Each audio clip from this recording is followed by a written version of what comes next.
Everybody don't stop, don't quit. Do it like this. Do it like this. Listen, if Acura is gonna put an Integra badge on this, well, it had better keep up with that.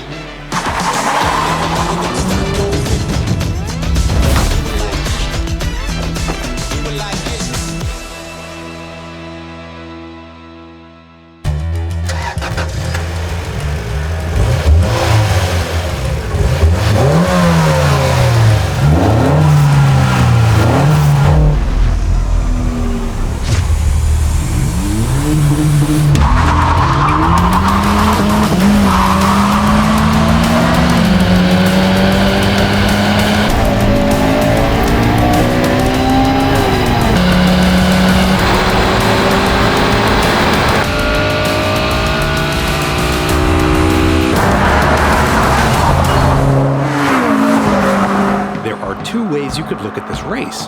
On the boo side, the new Integra sucks because it barely beats the old one. On the yay side, that's not an Integra, that's an ITR, which means the new base Integra beat the fastest, legendary, limited production Integra Type R. Okay, there's validity to both of those points, but one thing's not up for discussion. The sport compact market looks very different than it did 25 years ago when the Integra Type R came out. It's hideous. These cars are all ugly. But that's not the point. These three cars and their platform mates represent the only three front-wheel drive, manual transmission, turbocharged sedans you can buy. God, it's ugly. Not in here, this is kind of nice. They're the same size, the same weight. They all have adaptive suspensions, limited slip differentials, and turbocharged engines. So what comes next?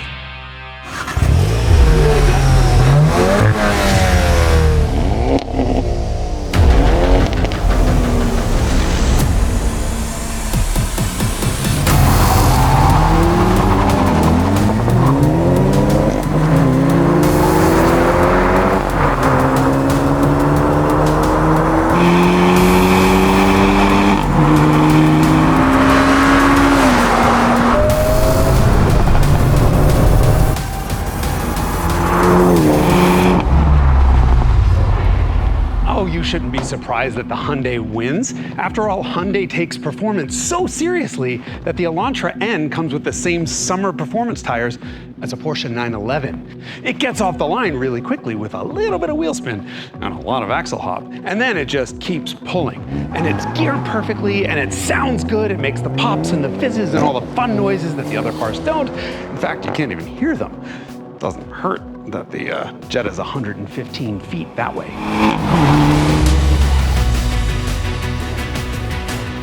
The Jetta is already almost a half a second behind by the time it hits 30 miles an hour, thanks to genuinely awful all-season tires and a traction control system that has no sense of humor whatsoever.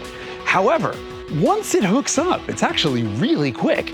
It could be a whole lot quicker, except it has stupidly long gears. Second gear in the Jetta is good for 75 miles an hour.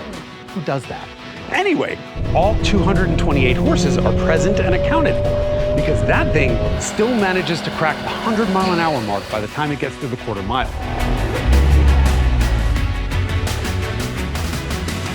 And then there's the Integra. The Integra is the most expensive car here, and it has a 1.5-liter engine instead of the 2-liter engines that the other cars have, which was someone's bad decision. Unfortunately, that means it's just completely outclassed. It's 1.2 seconds behind the Elantra through the quarter mile, which is huge. That's 162 feet, or 11 car lengths. I'll say one thing in defense of the Integra. Its gears are so short that it actually feels quick in the real world. Its gears are so short that it actually pulls harder in first and second gear than the Jetta does. Except those gears are over at 30 and 52 miles an hour instead of 42 miles an hour and 75. So you get pushed back in your seat harder, it just doesn't last quite as long, and therefore in a race, well, this is a huge, huge distance back. But at least in the real world, it doesn't feel that slow, I guess. It's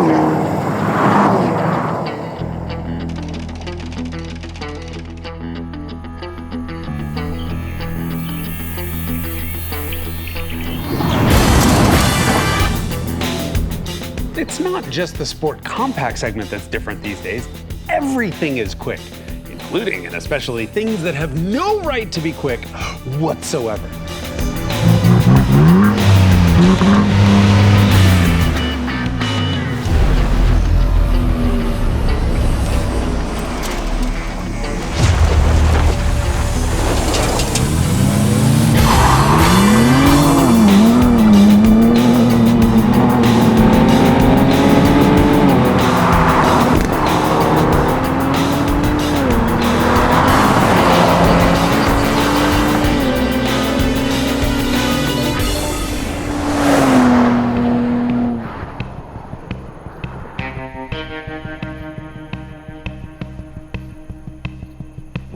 Well, there you have it. The new Integra is about as fast as a Ford Bronco Raptor on the dirt. And it's quicker than the legendary Integra Type R on a straightaway. Despite it having short gears that make it feel quick in the real world, it can't keep up with a Jetta GLI and then gets its ass completely handed to it by a Hyundai Elantra N. That's the way the cookie crumbles. However, if you think this Raptor is awesome, you need to make sure to watch the previous video where we let the Raptor beat on some monster trucks its own size. And a Lamborghini, because in case it's not obvious, we're all a little nuts here.